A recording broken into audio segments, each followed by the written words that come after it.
What's up, guys? Welcome back to another Dumpster Talk podcast. We have a very special guest today. We have Aubrey with McConkey Insurance. We met in our Sandler training program, sales class. It's been about 10 weeks ago. We just finished up. So, yeah, it's been great. We thought we'd have her on a dumpster. She said she's been watching for a little bit, so we had to have her on. Thank you for coming. Yeah, I'm really happy to be here. You can just give like a little brief explanation on yourself, some stuff about you. So I'm Aubrey. I am the marketing manager at McConkey Insurance and Benefits right here, 10 minutes up that way in York, Pennsylvania. I live in York County. I work in York County, so I love the area and the community. And I'm really excited to be here. Ooh, it's a little cold and windy. It's a tornado coming through here. Yep. We're out in the trenches, regardless. I'll ask, have you always enjoyed marketing or thought that you would be doing that? So I never thought I would be in marketing. To be honest, I never, grew up thinking about what I was going to be or do. I went to college in Millersville, and, I didn't love sitting in a classroom all day. That really wasn't my style. So, towards the middle of my college education, I just wanted to graduate as quickly as possible and do something that I didn't hate. So my major was government and political affairs with an English minor. Wow. And then after I graduated, I had an internship at the County Commissioners Association of Pennsylvania in Harrisburg. So they provide a bunch of insurance solutions to counties. So all 67 counties in Pennsylvania. I got in the door as a marketing intern and then worked my way up to marketing associate and then worked my way up to marketing director. And I was there for 6 years. So no, I never thought I would get into marketing or be in marketing. It just kind of happened. And I think marketing's kind of like addictive. So once you get in, you don't want to stop and you just want to grow and try new things and market different ways. So that's kind of how I got in and why I stayed.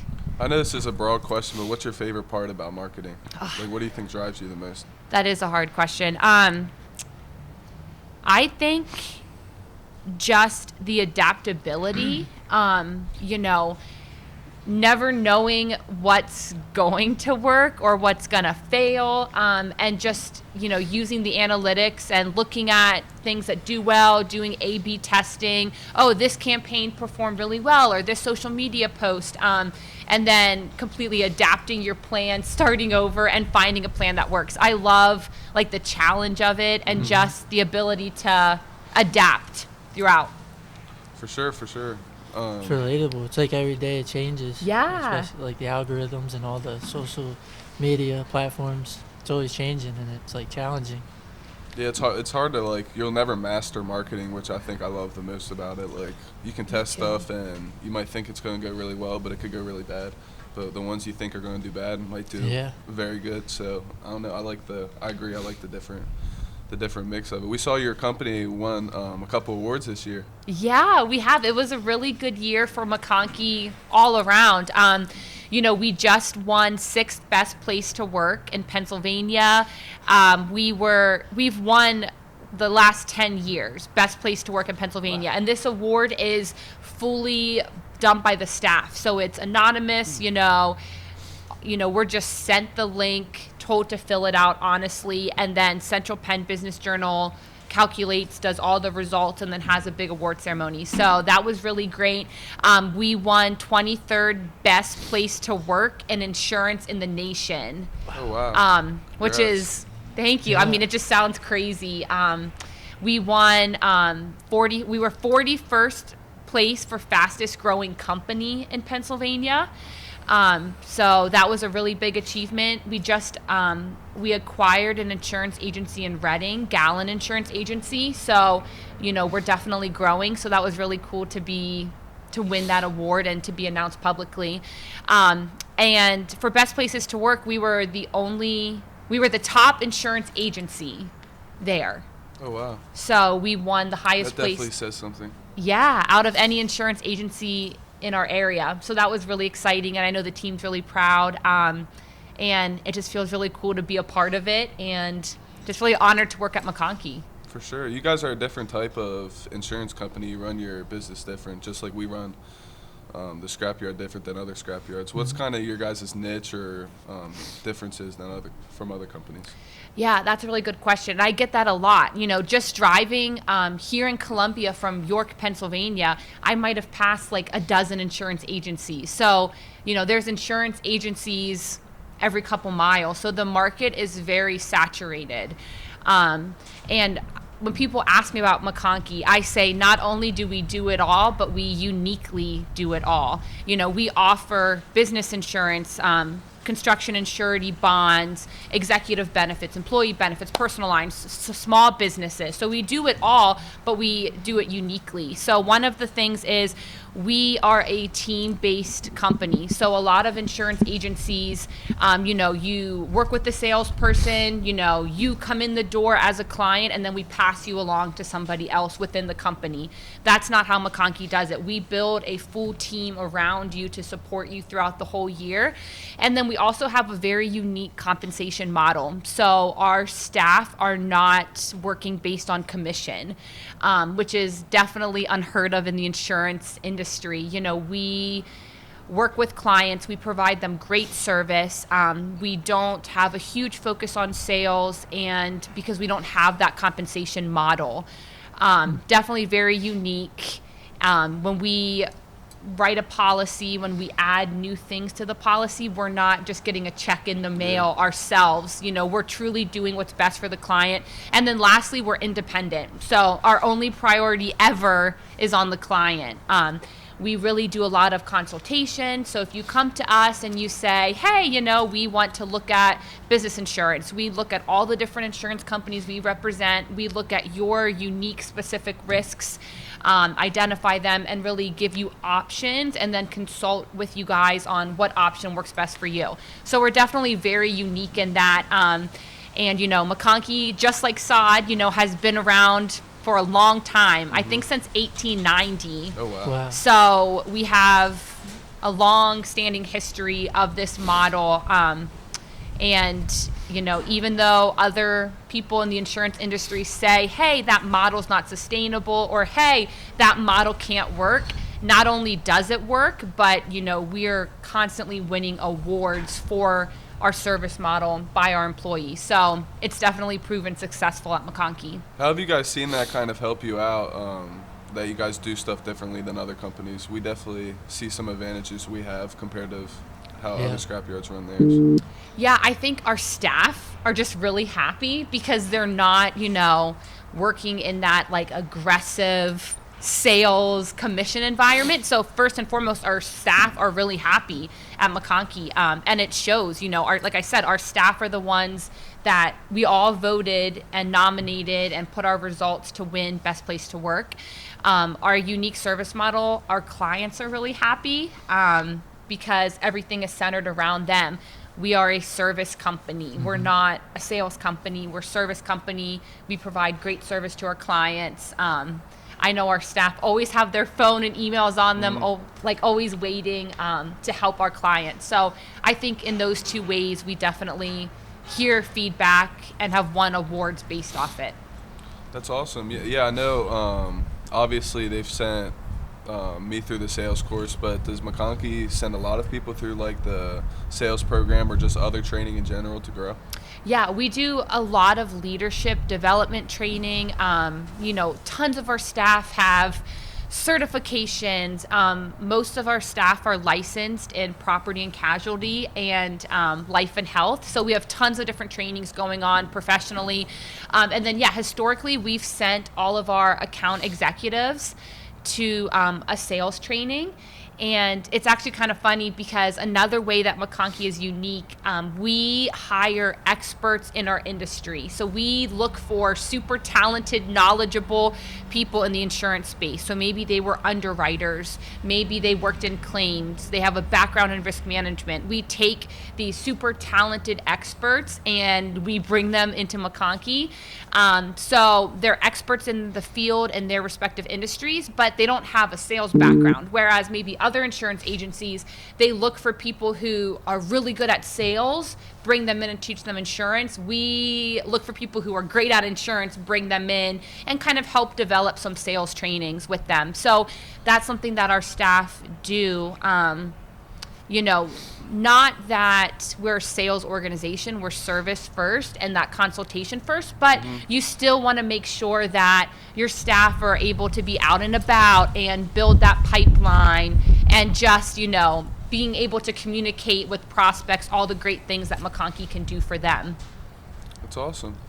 Going back into like the digital side of things, since you're in marketing, do you use any tools such as ChatGPT or AI to assist you in your day to day? Oh yeah, I mean, I use ChatGPT all the time. For us, we really use it as a tool for content. So we do have industry experts who write tons of blogs. They do a great job of that. But, you know, sometimes our staff are so busy servicing our clients, taking care of our clients, that those things kind of fall through the cracks. So we use on the marketing team ChatGPT to help us write blogs, write content, and then obviously as a starting point, I don't know how much you can always rely on ChatGPT. We use it as a starting point, and then we'll work with staff at our company to fine tune it, you know, make sure it's accurate. What about you guys? Yeah, we went to a Visage meeting with Alex, me and Todd, Last and week. Bobby Dureco, I believe his name is. He gave a whole presentation on ChatGPT and how you can train it by inserting like your company's website, all the information on there. You can like train it to understand your language and the content you produce to continue producing more content. It's really cool. I never used it until last week. Really? Yeah, I'm using the free version now. I put our about page in, and my past like 3 LinkedIn posts all have been ChatGPT. No, it's incredible. I Which mean, is you can, crazy. yeah, even like blogs, Blog you know? posts, the descriptions, all Yeah. the SEO stuff. Yeah. And I've also, done that. I mean, at the end of that, you can look over it to fine tune some things. But Yeah. it does a pretty good job, I'd say. Yeah. I've done that with old blogs. Like we have blogs from a couple Yeah. years ago that, you know, maybe I noticed on the backside of Google, like on analytics, that like these keywords were trending, or hey, maybe this blog from 2 years ago for some reason is getting a lot of hits. I'll basically take that blog, put it in a ChatGPT, ask it, you know, to reword this and optimize it for SEO, and then I'll repost it as like a new blog to kind of keep those keywords trending and to get more views. So I mean, it's an amazing tool. I'm still like waiting for the shoe to drop because I feel like it's like too good to be true. You know what I mean? Definitely. I like the agree. fact that you can train it. Like, I don't use big words, obviously. But, like, when I first started using ChatGPT, they were using words I couldn't even pronounce. Yeah. So I literally just say, can you please dumb it down a little bit? Yeah. And it will right away, which I like a lot. Yeah. It really does, like, I've noticed with I only use it for the descriptions for LinkedIn, but it really does, like, if you put a couple examples in of your past ones that you typed up, it'll literally do the same thing. Like, I would think I would write it. Yeah. Like, I don't know. It's crazy. I'm No, it's excited to see incredible. what the next 5 years looks like with ChatGPT. Yeah. No, my prediction is that, you know, kids in school right now won't even know how to like write a paper or write an email, because I mean, you can literally type in ChatGPT, hey, write me an email to my boss about the fact that this project is due. You know what I mean? And it will just type it all in. So, you know, I have 3 little kids. I really think that they may never actually know how to write an email. Like it can just all be done for them, and they'll just type in a word and it will type it, you know. One of the people at the event at the Vistage meeting, when they were talking about ChatGPT, she was from a university. I forget which one, but they actually their professors put their students' papers through ChatGPT to make sure that they're not cheating. Wow. So they're getting on top of it quick. Yeah. Which it is scary because like some people think that like it might take my job, all this, but you have to kind of be open-minded and let it help you. I think it'll more help advance you and the things you do in your job rather for than sure. take over. It saves time, so Yeah, much time. So much. I'm afraid it's going to take my job. I always joke that in like 5 years, like you won't need a marketing person. It will all be, But you need someone to train the. yeah. I feel like there will Be the be ChatGPT the trainer. creative part of the Yeah, Yeah. my Sorry, ChatGPT is my friend. same. Helps me a lot, Say good morning to it every day. for sure. For sure. How to kind of segue into the Sandler training? How's that kind of helped you? I mean, I went to college twice, but I don't have a degree. So going through the Sandler program really, the biggest advantage for me, I feel like I wasn't unlearning stuff. I feel like a lot of people in there were trying to unlearn certain traits they've used in the past, but I don't have any traits yet, really, in the sales world. So it was nice to just get like a head start kind of on that. How'd you like it? No, I agree. I, have never had like a formalized sales training or anything like that. So I didn't have to unlearn anything. I enjoyed it. I think the biggest takeaway for me was just being intentional. A lot of the concepts weren't like, revolutionary. Like a lot of them were things that you might have heard of in some way, or that kind of makes sense. It wasn't like, oh, this is a concept that doesn't make sense. But it was just, to me, my takeaway was just being intentional. And then taking that back to our staff at McConkey and working with them to then be intentional. Like I said, our mindset at McConkey is 100% service-based, really hiring those industry experts. So kind of helping them be intentional, like, hey, we should go to this networking opportunity, or, hey, this is like a different way we can prospect, was super beneficial. So I'm really happy to be a part of it. Yeah, for sure. I liked it a lot. I'm extending for 8 more weeks, starting next month. So I'm excited. I just like, it helps you kind of deal with people better. I don't know if that, we've talked about it with Ben on the last one, like the DISC profiles, like when I was taking that test and we got the results and like which each letter meant, I was just thinking of the people I work with, like kind of putting them into categories. It really helps you work with those people better, which I like a lot. Yeah, Sure, yeah. DISC was really cool. I remember I was like the biggest skeptic. Like when I took the DISC assessment, one, it was super frustrating taking it because some of the choices, questions. like the answers to the questions, I'm like, I don't know which one, or I'm actually both. So that was frustrating. And then when I got my results back, I'm like, how can you put like a person in a box? Like to me, I just wasn't a believer. Well, then at like the bottom of your results, it's like somebody who knows you would describe you as, and I read them to like my husband, my friends, and they were like, oh yeah, that's spot on. Yeah, it's so crazy. I was a big skeptic, but apparently I was wrong. Yeah, it's awesome. It's awesome. You mentioned networking events. I know you invited us over to your guys' one at the Burning Bridge, which was a lot of fun. How important is that, do you think? I think a lot. I think networking is super important. Building that pipeline, just making connections, like the branding, everything that we do in marketing, right? Our goal is for branding, for awareness, to help the sales process, to help our staff, to help business development. So networking, even if we go and, you don't meet a future client, just going for that brand awareness and that visibility is super important. And again, just being intentional, like that was a big takeaway. And yeah, we're excited for 2024. We have a lot of cool upcoming things that are in the works for networking events, and We need a collab on something. a Sod and McConkey collab. I'd love that. Both green, right? Yeah. Even though your green might be a little cooler than ours, that bright green. Yeah. We have a couple different. Yeah. No, but yeah, that would be awesome. We could take a little. Okay. All right, that was already 20 minutes. Really? Yeah, it goes quick. It does go Well, quickly. 19 minutes. Let me think. We always ask at the end, we'll save that for the last one, what advice you wish someone gave you when you were 21? Ooh, this is brutal. It is brutal. We're going to have to do a part 2 in the summer. It is cold. I know my dad wants to come on. Yeah, we should do a part 2. I do like their marketing on the side. On the side? Yeah.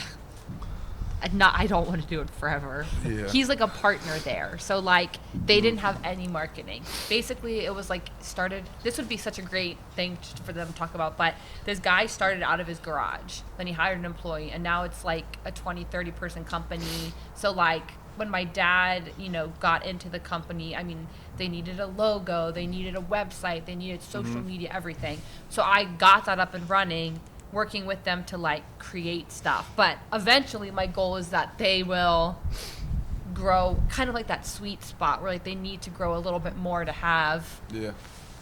You have to know. make it justifiable. Yeah. So I'm waiting for them to do that because I'd love to pass the reins to someone, you Pass know. the torch. Yeah, it's a lot. So we know that you stay busy with work. We're just wondering, how do you balance your work and your life outside of work? Yeah. I mean, I don't really know if I have a balance, you know. I think it's probably never like this. Some weeks or days it's like this. Some, you know, it's kind of all over the place. But my life is hectic. I have 3 little kids. I have a 5-year-old, a 4-year-old, a 2-year-old. So You have your hands full. yeah, I mean, I have more kids than hands. So my life's crazy. So there's really never a great balance. I mean, thankfully, you know, McConkey is super flexible, just like many companies nowadays. I think the pandemic really helped with that. So I'm flexible. My husband's flexible. We have a great support system of like family nearby. That always helps. Yeah. One thing I wanted to mention too about marketing, I always tell people, because whenever I tell people I have 3 little kids, their next question is always, how do you balance, you know, how do you work? How do you do this? And I always say I like thrive in chaos. Like that's Okay. why I think I like marketing, because like I love just like the chaotic, you know, everything's changing. You never know what tomorrow's going to be, or like You love it here. yeah, I would love it here, but I just love, like, I really function well in chaos. Like, if everything was the same, I think that's why I really didn't love college. You know, I just didn't like sitting there. I'm not like an academic, book smart kind of person. I just love, like, the chaos of marketing, family, kids. That's awesome. Yeah. We always ask this question towards the end of the pod. We're young. Isaiah's turning 21 on Christmas. Aw, I'm 21. happy early birthday. Thank you. What advice do you wish someone gave you back when you were 21? That's good. I'm not that far from 21. Oh, I know. But I think learn to be flexible. You know, learn to be adaptable. You know, sometimes we have in our minds a vision of how we think things are going to go, how we think, where we think we're going to work, what job we think we're going to get, our profession, our personal life. And things typically don't always work out the way that we had hoped. So I always try to let go of expectations, be flexible, be adaptable, Open-minded. be open-minded. Yeah, like I said with marketing, like I had no idea I would get into marketing, especially for insurance. I mean, if you would have told me when I was 20 years old, 1, you're going to work in marketing, 2, it's going to be insurance marketing. I mean, I think I would have like laughed, like, and then probably cried. You know, because insurance, it's not the most glamorous, you know, industry. So I think, be open-minded, flexibility, let go of any preconceived notions on how you think life is going to go, especially with 3 kids, you know. I could wake up tomorrow and my son could be sick, or my daughter gets a concussion, or, you know what I mean? So I just try to just go with the wind with everything. For sure. Do any of your kids are they into sports at all? I know they're still young. Yeah, so my 2 oldest, they do soccer in our area on like a rec team. Their first year, which is super cute, watching little 4 and 5-year-olds, you know. No one spreads out. They're all like fighting over the ball. What's your favorite part about being a parent? Favorite part? Well, besides actually being a parent and having kids, I think, again, the unpredictability. Like, I just love that. I don't know if that's like a character flaw. Not everyone could. That's a good trait to have. But thanks. I just love, same with work, I just love never knowing what's going to happen. It just keeps life really fun. Chaos. The chaos of it all. Have 3 young ones, so. No, but they're great. They're fun. They're funny. A little bad sometimes. Wild. All of my kids are wild. Do you see any traits between you and your husband, kind of? My husband's a lot more laid back. You know, I mean, I think I can be laid back with stuff, but probably more chatty. You know, so like My two daughters, they're like chatty, high energy. Like the second their eyes open in the morning, I mean, they're Chatty. ready to go. Like there's no, Yeah. and that's definitely, they get that from me because I'm like the same way, you know. They're That's like my awesome. little mini me's. My son's definitely more quiet, or, you know, laid back, quiet, is fine, just kind of Is he the chilling. oldest? Yeah. That's awesome. Yeah. That's my goal. I want to have. I mean, I just want healthy kids, but I would love to just have a boy and a girl. 'Cause Yeah. my name's Todd and my dad's name's Todd, so I want Aw. like a Todd the third. And then That's we cute. have too many boys in our family, so we need some girls. I would Yeah. say. Aw. I'd say, well, yeah, that was awesome. We That's pretty appreciate good. you coming on. Yeah. Sorry it was so Yeah. cold. It's we're gonna have to okay. do we're gonna have to do a part 2 in the summer when it's a little warmer. Sounds It's a good. I little actually warm. think it's snowing. Yeah. Literally. A little flurry. I keep seeing flurries. Something. Well, thank you guys. We'll catch you guys on the next episode. See ya. Have a good Christmas.